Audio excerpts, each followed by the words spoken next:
परिवार को तोड़ने में सैलरी डिफरेंस, कई बार माताओं की सैलरी वाइफ की सैलरी हस्बैंड से ज़्यादा होती है और उसके बाद में रिश्ता तोड़ने का एक कारण बन जाता है। मुझे नहीं रखना, मैं अपना सब कुछ मैनेज कर सकती हूँ, मेरे पास काफ़ी पैसे हैं। क्या हम एकता में हम आ सकते हैं? और इसी तरह से अन्य कारण भी आपके पास जो हैं वो आप सभी जानते हैं।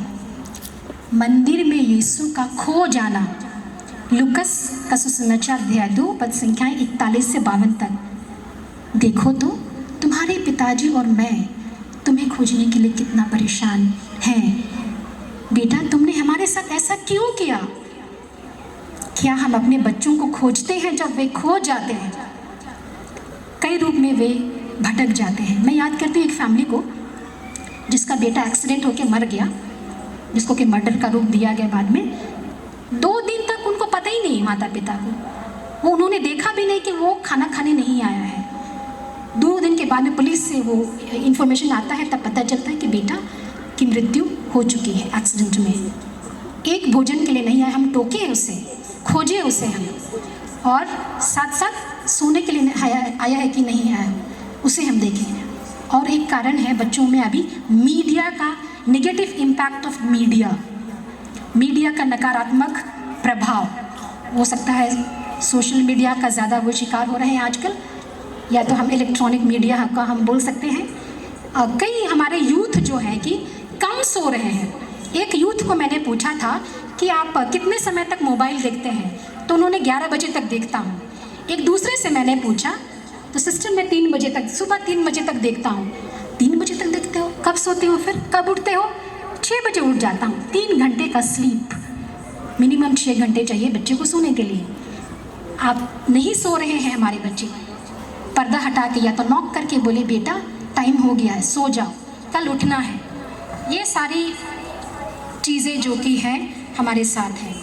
और याद है निर्भया गैंग रेप वाला जो केस था 2012 में जो घटी थी, वो एक लड़का था जो कि रेप केस में पकड़ा गया। उसके परिवार को उस दिन पता चला, वो घर से निकल गया था बहुत पहले ही, बचपन में। परिवार ने उनकी खोज नहीं की। उस समय पता चला जब पेपर में छप के आया कि उसने सो एंड सो बलात्कार करने में वो दोषी पाया गया और पकड़ा गया पुलिस के हाथों। इतने सालों तक खोजा नहीं। क्या हम यीशु को जिस तरह माँ मरियम और जोसेफ ने ढूंढा, क्या हम उसे ढूंढती हैं? क्या हम सच्ची माँ बनती है, झूठी माँ बनती हैं? एक कहानी बताती हूँ। खाना के लिए बुलाइए अपने बच्चों को, खिलाइए और एक साथ खाइए। बाद में भी एक संकल्प करके 2-3 मैं बोलूँगी। और एक बच्चा बोलता है कि पहले वाली माँ मर गई, दूसरी वाली माँ जो हम मौसी माँ या सौतीली माँ कहते हैं, पहले वाली माँ ना झूठी माँ थी और अभी वाली माँ सच्ची माँ है। पहले वाली माँ बोलती थी तुम लड़का, तुम डंडा लेके इतना मारूंगी ना और खाना नहीं दूंगी तुमको 2 दिन तक, खेल के इतना लेट से आते हो। अब बहुत प्रेम से मुझे हाथ पकड़ के आएगी और बैठाएगी और खिलाएगी, डांटेगी लेकिन बहुत प्यार से खिलाएगी। ये जो अभी वाली माँ है ना, वो बोली मैं तुम्हें ना 2 दिन तक खाना नहीं दूंगी, और अभी तक मुझे 2 दिनों से खाना नहीं दी है। झूठी माँ और सच्ची माँ। हम कैसे अपने बच्चों की देखभाल हम करते हैं? और बाइबल में हम पाते हैं झूठी माँ हम या तो बुरी माँ कैसे बन सकते हैं। हेरोदियस ने पवित्र बाइबल में अपनी बेटी जब बहुत अच्छा नृत्य की, तब उन्होंने क्या सलाह दिया? बेटी को जोहन बपतिस्ता का सिर मांगने के लिए। क्या हम ऐसे कुछ उकसाते हैं अपने बच्चों को गलत चीज़ का मांग करने के लिए, गलत चीज़ करने के लिए? संत मत्ती का सुसमाचार में अध्याय 20 पद संख्या 20 से 21 में जबीदी के 2 पुत्रों की माँ ईसा, मेरे ये 2 बेटे हैं याकूब और यूहन, इन्हें अवसर दीजिए कि स्वर्ग राज्य में एक दाहिने और एक आपके बाएं बैठे। कई बार हम लोग डिमांडिंग हो जाते हैं, महत्वाकांक्षी माँ। क्या कई बार हम लोग ऐसा डिमांडिंग हो जाते हैं, मम्मी बनते हैं अपने बच्चों के प्रति? तुमको 90% लाना ही है, 60% लाया। मुझे याद है एक बच्ची अभी सुसाइड करने वाली थी, मिसिंग थी हमारे स्कूल में, बाद में वो मिली।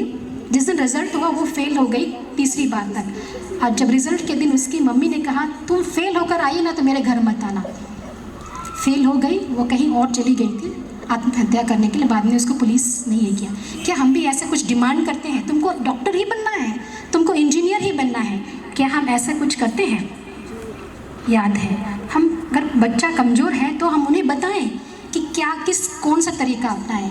मुझे याद है एक फादर ने बताया कि वो फेल हो गया था एक बार, तो उसकी माँ ने कहा तुमको तो गरू चराने भेजेंगे, जब गरू चराने जाओगे? हाँ जाऊँगा। धांगर भेजेंगे, धांगर बनने जाओगे? धांगर भी बनूँगा, क्योंकि उन्होंने फेल किया था। तब उसकी माँ ने कहा बेटा एक तरीका है तो तुम पास हो जाओगे। तो क्या है मम्मी वो? जब तुम ग्रोटो से गुजरोगे ना तो बोलना माता मरियम पास होने के लिए एक बार हे पिता हमारे और एक बार प्रणाम मरिया। जब जब गुजरोगे तो बोलना माता मरियम मेरे पास होने के लिए एक बार हे पिता हमारे और प्रणाम मरिया। बाद में उन्होंने बहुत अच्छा किया। तो क्या हम बच्चे को कोई अच्छा तरीका हम अपनाते हैं? संस्कारों में विश्वास। एक माँ जो है संस्कारों की कैसे रक्षा करती है? बहुत सारे संस्कार हैं। कितने संस्कार हैं? एक लड़के ने कहा सिस्टर मैं जब छोटा था तो 7 संस्कार थे, अभी तो मैं बड़ा हो गया हूँ, हो सकता है एक संख्या बढ़ गया होगा, संख्या बढ़ गई होगी। और विशेषकर मेल मिलाप संस्कार, कन्फेशन, पाप स्वीकार संस्कार के लिए अपने बच्चों को भेजें। यूखरिस्त, कई बार हमारे यूथ जो है पीछे चले, गिरजा के पीछे रहते हैं या नहीं आते हैं। याद है एक मम्मी को मैंने पूछा, पवित्र वो खजूर रविवार था, अरे आपकी बेटी नज़र नहीं आ रही है, कहाँ है वो? तो बोला अरे सिस्टर, वो बोली ना कि अरे रोज़ दिन तो जल्दी उठना पड़ता है मम्मी, आज तो कम से कम सोने दो। कौन सा रविवार था? खजूर रविवार। माँ अकेली चली आई। माँ उसके लिए जिम्मेवार है कि नहीं? जिम्मेवार, रिस्पॉन्सिबल है कि नहीं? इतने बड़े दिन में अपने बेटी को नहीं उठा पाई, गिरजा लेके नहीं आ पाई। कि हमारे बच्चों के साथ भी कुछ ऐसा ही है। और एक हमारी कलीसिया में जो है कि एक कोड की तरह आ रहा है, वो इंटरफेथ मैरिज, हम कहते हैं इंटरकास्ट मैरिज, या तो अंतर धार्मिक विवाह है, वो भी हमारे कलीसिया में एक बीमारी की तरह आ रही। कैसे हम अपने विश्वास को बचा सकते हैं? एक माँ की जिम्मेदारी है। जिस दिन आप विश्वास के बारे, ख्रिस्त विश्वास के बारे बताएंगे, एक यूथ को मैंने पूछा सिस्टर मेरा अंतःकरण तो जाता ही नहीं है कि दूसरे धर्म के लड़के के साथ मैं शादी करूं, क्योंकि मेरी अंतरात्मा जगी। हम कहते हैं मैच नहीं मिल रहा है, मेरी बेटी इतना बढ़ गई है, उसका कोई लेवल का नहीं मिल रहा है। कैसे बचाएं हम संस्कारों को, विश्वास को, और अपने विश्वास में आगे बढ़ें और इतने सुंदर पारिवारिक जीवन को हम अपनाएं। एक बूढ़ा बुढ़िया थे, उनको पूछा गया तुम लोगों में से कौन सबसे पहला मरना चाहता है? तो ये बुढ़िया बोलते यही पहले मरे, ये मेरा बूढ़ा ही पहले मरे। आप लोगों को हंसी आ रही होगी, लेकिन मुझे इधर भी मैं हंसी आपके चेहरों में देख रही हूँ, लेकिन उसका जवाब सुनिए। वो कहती है कि अगर वो पहले मर जाएगा ना तो उसका दुख मैं सह लूँगी, लेकिन यदि मैं मर जाऊँगी तो उस दुख को वो सहन नहीं कर पाएगा और उससे दुख झेलते या पीड़ा में मैं देख नहीं सकती हूँ, उनको तड़पते मैं नहीं देख सकती हूँ। क्या ही गहरा संबंध! क्या हम उस गहरे संबंध को हम बना सकते हैं? मैं याद करती हूँ एक हस्बैंड वाइफ थे। हस्बैंड स्नोरिंग करता था, अंत तक स्नोरिंग करता था। शुरू में तो तकलीफ हुई उसकी वाइफ को सोने में, लेकिन वो लोग एडजस्ट हो गए, एक साथ सोते थे। जिस दिन उसका पति मर गया, 2 दिन के बाद या तो 1 सप्ताह के बाद हम मिलने गए और वो कहती है सिस्टर मैं सो नहीं पा रही हूँ, वो आवाज़ नहीं आ रही है जिसकी मैं यूज्ड टू हो गई थी।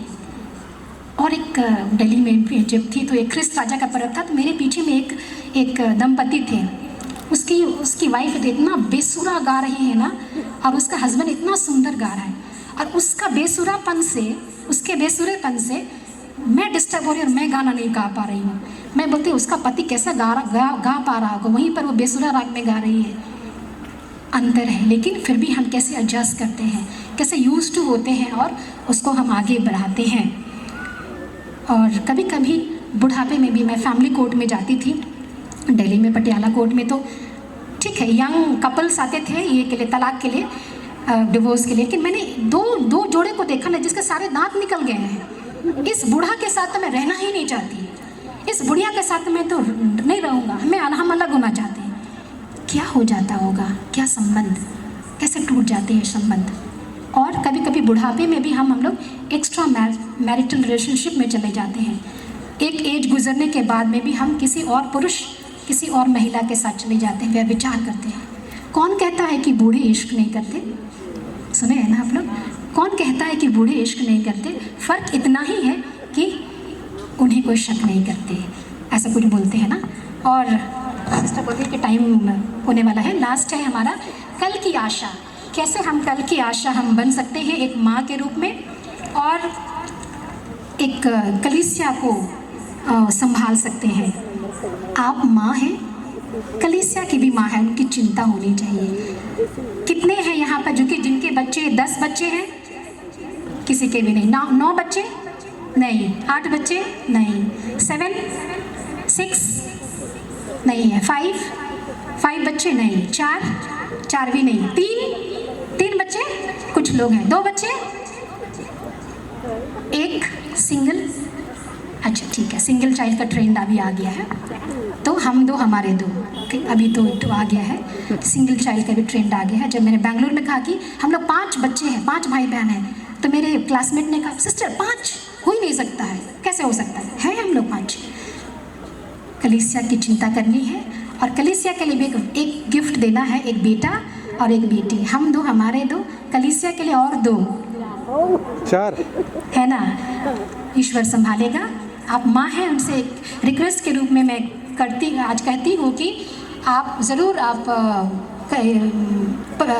बुलाहट के लिए, धर्म संघीय बुलाहट के लिए आप उन्हें देंगी गिफ्ट के स्वरूप। आज मैं चढ़ावा के समय देखा कितना सारा सामान, कितना सारा चढ़ावा, बहुत प्यार से आप लोग बगान की उपज लाए थे। वैसे ही आप एक बेटा या एक बेटी को ज़रूर कलीसिया के लिए देंगे। ज़बरदस्ती मत कीजिए, जाना ही है, नहीं, प्रार्थना कीजिए। मैं याद करती हूँ जब भी मेरी माँ वही ग्रोटो से गुजरती थी, तो मेरा कोई बेटा, मेरा कोई बेटी फादर बने या सिस्टर बने, एक बार प्रणाम मरिया, हे पिता हमारे। बस मैं समझती हूँ मेरी धार्मिकता से नहीं, लेकिन मेरी माँ की प्रार्थना से आज मैं एक सिस्टर हूँ। हम लोग 2 बहन सिस्टर हैं। इफिशियन चैप्टर 5 और 22 से आज दूसरा पार्ट लिया गया था, उसको आप ज़रूर पढ़ेंगे। और मार्था और मरियम जो यीशु के चरणों में थी, उसी तरह से हम भी एक परिवार को, एक प्रार्थना में परिवार हम बनाएं। 2-3 संकल्प हम ज़रूर लें, इसी से मैं अंत करती हूँ। एक साथ ज़रूर खाएं, हम खाते समय अपने मोबाइल को दूर रखें, आपसी वार्तालाप करें, एक दूसरे को सुने। हमारी कलीसिया लिसनिंग चर्च है, सुनने वाली कलीसिया है। मैं याद करती हूँ एक एग्ज़ाम था, ख़त्म कर रही हूँ, एग्ज़ाम में जा रही थी, तो एक लड़की बोली सिस्टर 2 मिनट का टाइम दीजिए ना मुझको, 2 मिनट का टाइम दीजिए। मैं बोली मेरे पास टाइम नहीं है, अभी मेरा एग्ज़ाम है।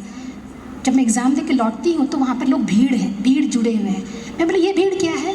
एक लड़की छत से गिर गई है, वो मर चुकी थी। मैं बोली काश मैं 2 मिनट का टाइम उसको दी होती तो वो बच जाती। हम सुने अपने बच्चों को और आपसी वार्तालाप करें, और बहुत सारी जो बुराइयां हैं उनको हम बचाएं। अंत में सबों को ए हो, संत मोनिका की जय हो, ए हो, सभी माताओं की जय हो। सबों को खुश संत मोनिका पर्व, बहुत सारी बधाइयाँ, शुभकामनाएं, एंड गॉड ब्लेस।